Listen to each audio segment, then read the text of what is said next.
The meaning behind the wildcard and full Arcana goes deeper than you might think on the surface. Persona as a series ever since Persona 3 has differentiated itself from its predecessors and competition by introducing the full Arcana, the wildcard, and the social link mechanics.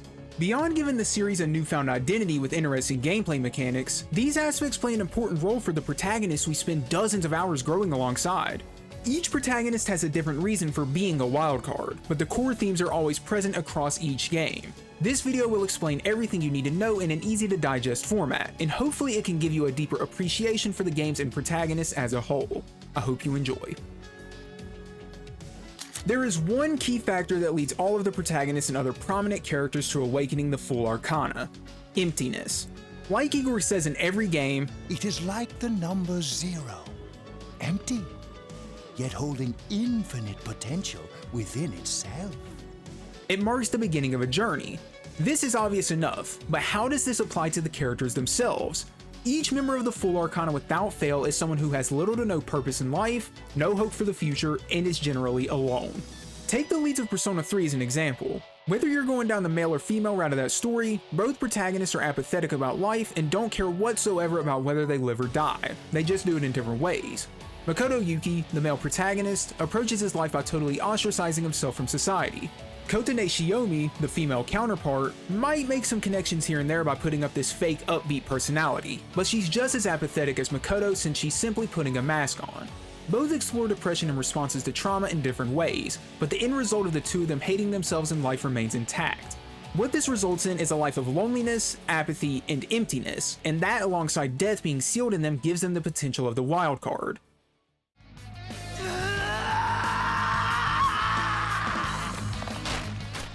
This general concept of course extends to Yu Narukami and Joker as well. In Narukami's case, from the very first moments we see him in game, we can see him transferring from another school to Yasogami High.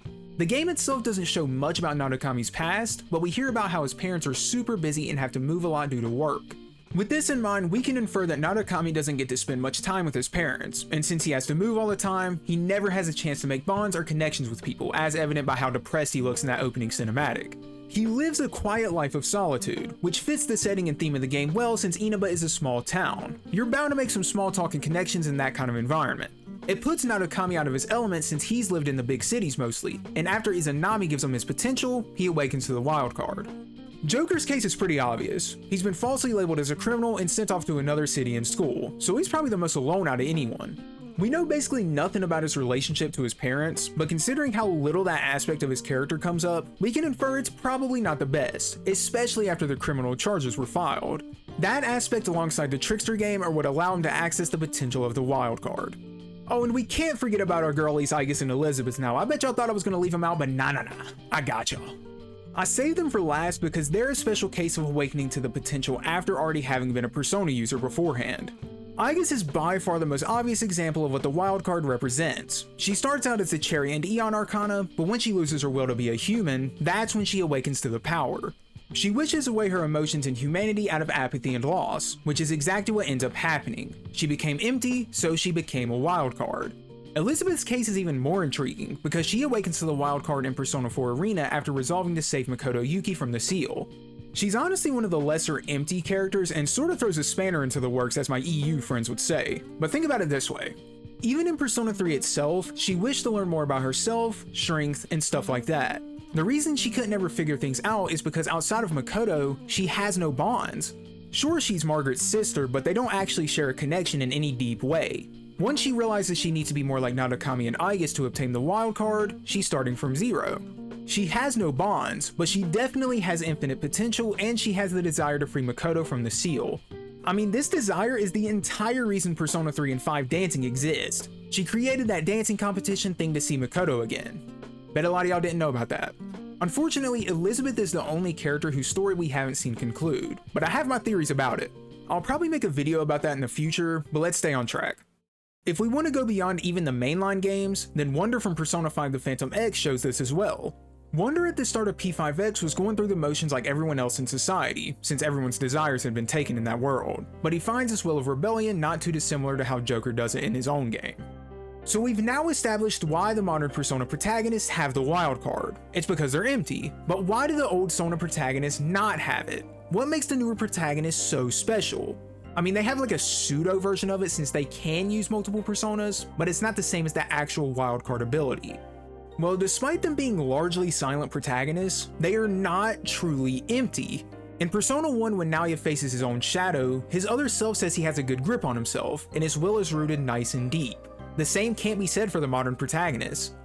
For Persona 2 Innocent Sin and Eternal Punishment, Tatsuya and Maya are the Sun and Moon Arcana respectively. Neither of them can be the Fool because regardless of their positions in life and their struggles, they don't embody true emptiness.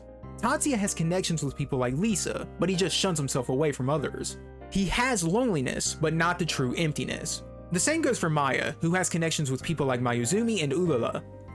This is why in each part of the duology, one of them becomes more like normal characters. In Innocent Sin, Maya speaks as usual and acts as a regular party member, and Tatsuya does the same in Eternal Punishment. Tatsuya is voiced by Dio, by the way, I just wanted to share that.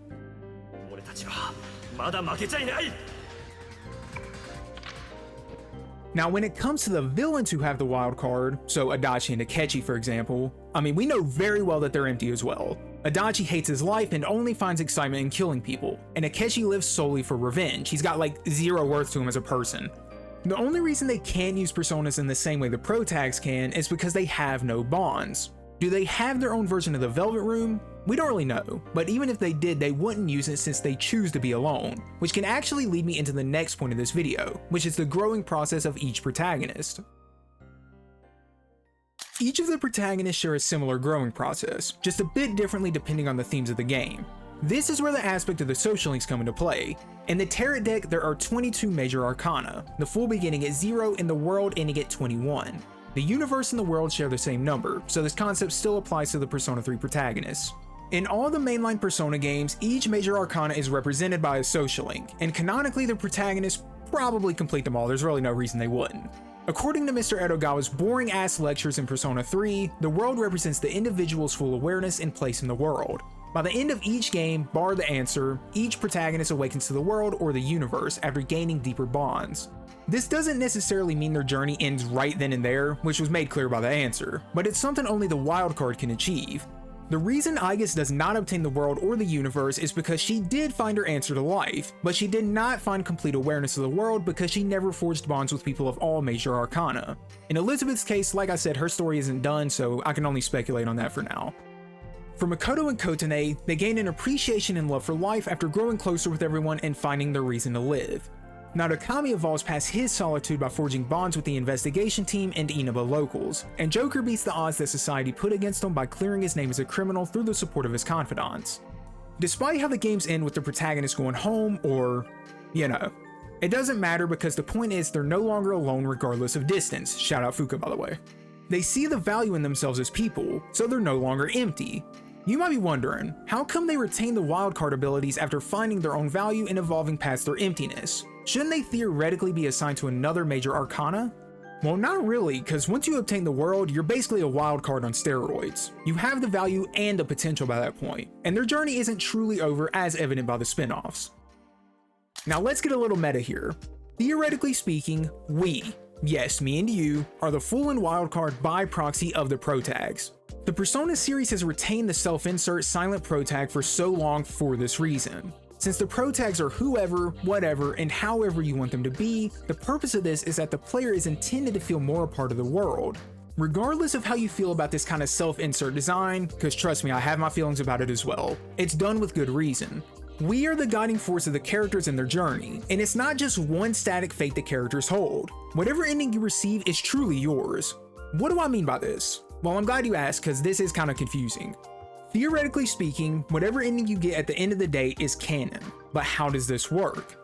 In Persona 4 Golden, if you speak to Marie about the rescue feature, she'll say, your plea goes out to another you in another world, which means each playthrough is unique, at least in lore.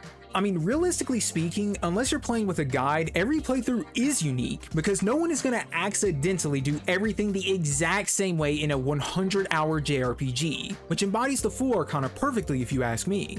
If you receive a bad end and say, yup, cool with me, then that's technically the canon outcome for your particular playthrough since that's what you chose. And even if you aren't happy with it, that's still your story. We all exist within the Sea of Souls in lore, so the world and choices are your oyster. I am the Fool, and you are the Fool as well. There are many ways to interpret the full Arcana and Wildcard ability, but I believe I've touched on everything that's truly important, and I hope this video is able to give you a deeper appreciation for these aspects of the protagonists and stories. While deep down, I do wish we could shake things up and go back to the protags being under normal Arcana, I'm honestly fine with how things are now. It adds an interesting dynamic that isn't really explored in any other franchise I've seen, and I see no reason to change it. If you enjoyed the video, please consider dropping a like and a sub. It would help the channel out a lot, and I'll give you a free cookie as always. Here you go, homie. Also, consider following me on Twitter. I've been trying to be more active there and talk at y'all, so I would really appreciate that as well. With that said, it's been your boy Yandere Gogeta, and I will see you in the next video. Peace out, everybody, and have a great day.